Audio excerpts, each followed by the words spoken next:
from prison to a member of New World Order called Board of Peace, which is recently launched in Davos. My people, good morning, good afternoon, and good evening, depending on where you are hearing me from. What we are going to discuss this morning is the full list of global leaders who rose from cells to power. Nnamdi Kanu is another one that is going to enter into that league. That league, don't forget, we have our brother by name Nelson Mandela, who rose from prison to grace. In fact, they call it from grass to grace. Well, as I'm talking to you now, in case you don't know, Mazi Nnamdi Kanu have just received his honorary citizenship of the state of Georgia in the United States of America. At the same time, he have automatic seat at the newly world order called the Board of Peace. If you doubt me, then follow us. Let me expatiate more on this very particular matter. Oyana, come, let me hold you by your hands so that I will lead you to where you know, not where you don't know. Another headline here is, we won't tolerate Christian genocide in Nigeria, according to U.S. lawmakers. All these things centers on Nigeria disintegration. You know, before it was like a laughing stock. People was like, look at these BIAFRANS. The language they will always use is that, look at these mumu people. They always eat them. They are too foolish. Any small thing they don't contribute. My brother, paying for your freedom with your cash you made is far more better than paying for your freedom with your own life. Which, when you pay finish, others will be the one to enjoy it. But I don't say it is bad for somebody to die as a hero. But I'm trying to call the mindset of all these morons that fool internet, most especially those ones that reason from the other side of their body, which is the Yoruba boons and the Yorubanzas. They know what I'm talking about. Because every small thing now, you will hear them now using all manner of languages on you, simply because you identify yourself as a Biafran, as an IPOB, indigenous people of Biafra. It becomes a problem to them. When you agitate, they say they call you terrorist. When you tell them you want to go, they say no, you will not go. Okay, you want to stay, they will tell you, hey, you don't have any right to vote in Lagos or any part of Southwest because that is not your area. You can imagine that. Look at what happened. I show speed, this small boy of yesterday, 21 years old. He entered Lagos, everywhere begin to shake. Instead of them to say the identity or the image of the so-called country, they are busy telling you, you are Yoruba. No, what if I'm Igbo? No, you are Yoruba. No, what if I'm Igbo? You want him to accept by force that he is a Yoruba? Okay, you don't need an ancestral test to become a Yoruba. Then when he debunked that and said you that, what if I'm Igbo? He said, okay, that means he need an ancestral test to prove whether you are Igbo or Yoruba. It didn't start today. Cardi B, TDJs, and many other ones, including Buju Buntan. You are forcing them to accept your identity.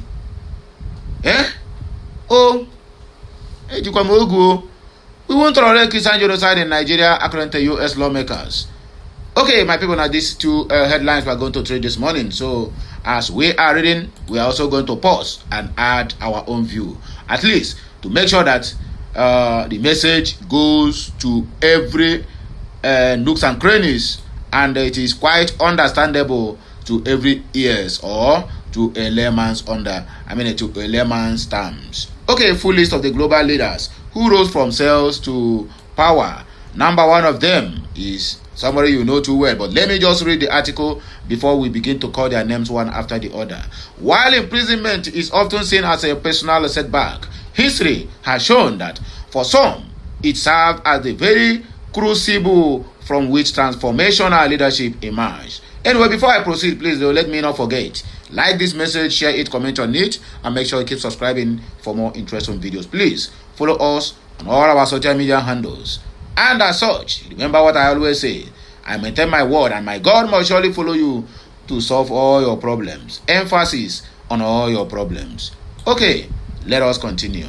From apartheid era South Africa is post-communist Eastern Europe, Global political icons have turned their time behind bars into a launch pad for national leadership. Below are the 10 world leaders who endured incarceration, often under harsh regimes, and later rose to become presidents or heads of state, transforming personal sacrifice into enduring legacies. Okay, they give us number 10 here, but I am making it number 11. 11 world leaders, because Mazen Nnamdi Kanu have already automatically joined that league. So number one of them here is South Africa, which is he was imprisoned from 1962 to 1990, 27 good years inside prison. Reason: anti-apartheid activism. They call it sabotage. Outcome: became South Africa's first black president in 1994. His long incarceration under the apartheid regime turned him into a global symbol of freedom and reconciliation, laying the groundwork for democratic transition in the country called South Africa. Number 2 is Jose Mujica Uregua, imprisoned 1972 to 1985. Reason: guerrilla involvement with the Tapamaros. Outcome: president of Uregua 2010 down to 2015. 15 years. 5 years in office. Known as the world's humblest president, Mujica's years in solitary confinement shaped his progressive, down-to-earth leadership style. Number 3, Lech Walesa, a Poland, imprisoned early 1980s. Reason: lead solidarity movement against communism. Outcome: president of Poland, 1990 to 1995. And then we have a shipyard electrician turned democracy icon. Walesa played a key role in dismantling communist rule in that Eastern Europe. Number 4 is Václav Havel, Czechoslovakia, or you can call them Czech Republic. Imprisoned 1979 to 1989, 10 years, multiple times. Reason: human rights activism under communist rule. The outcome is the last president of Czechoslovakia and first president of Czech Republic. Number 5, Anwar Ibrahim, Malaysia, imprisoned 1998 onwards, multiple times. Reason: politically motivated charges. Outcome: became prime minister in 2022. Number 6, Robert Mugabe, Zimbabwe, imprisoned 1964 to 1974, 10 good years in incarceration. Reason is anti-colonial activism. Outcome: prime minister 1980 and later became president of Zimbabwe. Number 7, Yoweri Museveni, Uganda, imprisoned early 1970s. Reason: anti-Amin activism.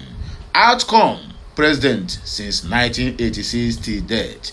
Museveni's guerrilla leadership against the Amin and Obote regimes paved the way for his decades-long rule, beginning in the mid-1980s.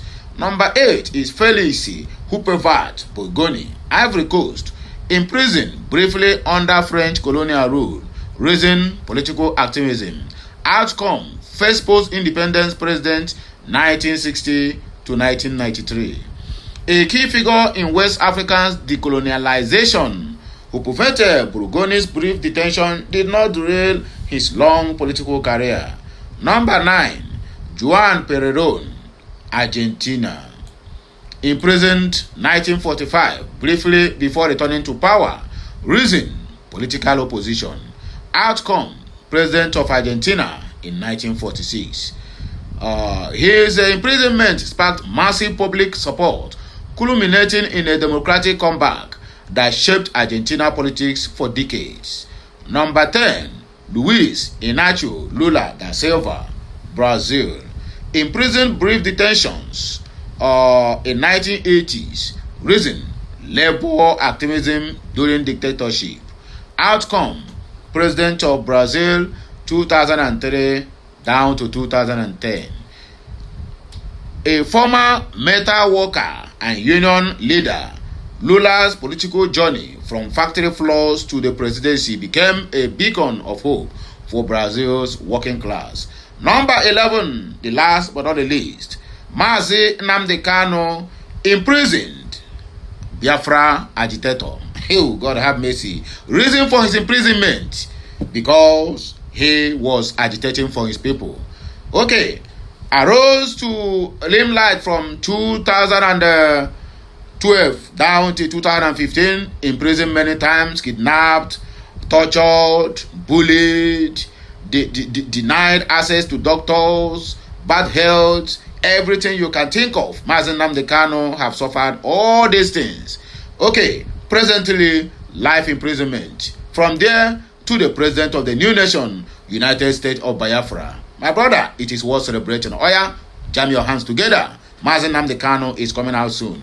And he's coming out soon, and the independence of Biafra is going to become the last miracle on earth, according to the prophecy some couple of years ago. So the last but not the least, according to what we have here, we won't tolerate Christian genocide in Nigeria. U.S. lawmakers, I then talk this one. Okay, the United States House Committee on Foreign Affairs has condemned in strong terms the recent attack in Kaduna State, where suspected bandits kidnapped over 172 worshippers from 3 churches. The congressmen issued a stern warning that the U.S. will not tolerate killings of Christians in Nigeria anymore. Recall that gunmen suspected to be bandits on Sunday stormed 3 churches in Kure area of Kajuru, local government area of southern Kaduna, abducting more than 182 worshippers. According to Daily Post reports, that there was controversy as the Kaduna state government and the Nigerian police initially denied the incident. You can imagine that. Oh, God have mercy. There was a country. In fact, there was not a country before. It is a mere geographical expression. Okay, the police, however, later made a U-turn and confirmed the abduction of the worshippers, saying they had mobilized personnel to ensure the release of the kidnapped victims. Reacting in a statement posted on its official X handle, the U.S. House Committee on Foreign Affairs frowned at the attack. This past Sunday, Islamic terrorists in Nigeria raided churches and kidnapped more than 172 Christians. President Trump made it clear, we cannot stand while such atrocities are happening in Nigeria. The United States will not tolerate the massacre of innocent Christians, the committee said in their report. So the matter now, you don't pass, be careful. So all you'll be expecting from from now onwards is that Nigeria is going to be disintegrated. Trump is making this statement after $9 million have been paid to make sure that they shut their mouth up. But you are giving Trump $9 million, somebody who is giving you annually. You signed annual contract of $9 million with one lobby firm in US, and the same US, that same annually you sign $9 million, is giving you aid worth $1.8 billion. Then these two now, which one? So now $9 million, you want to take short somebody mouth where they give you yearly aid of $1.8 billion. How does that make sense to you?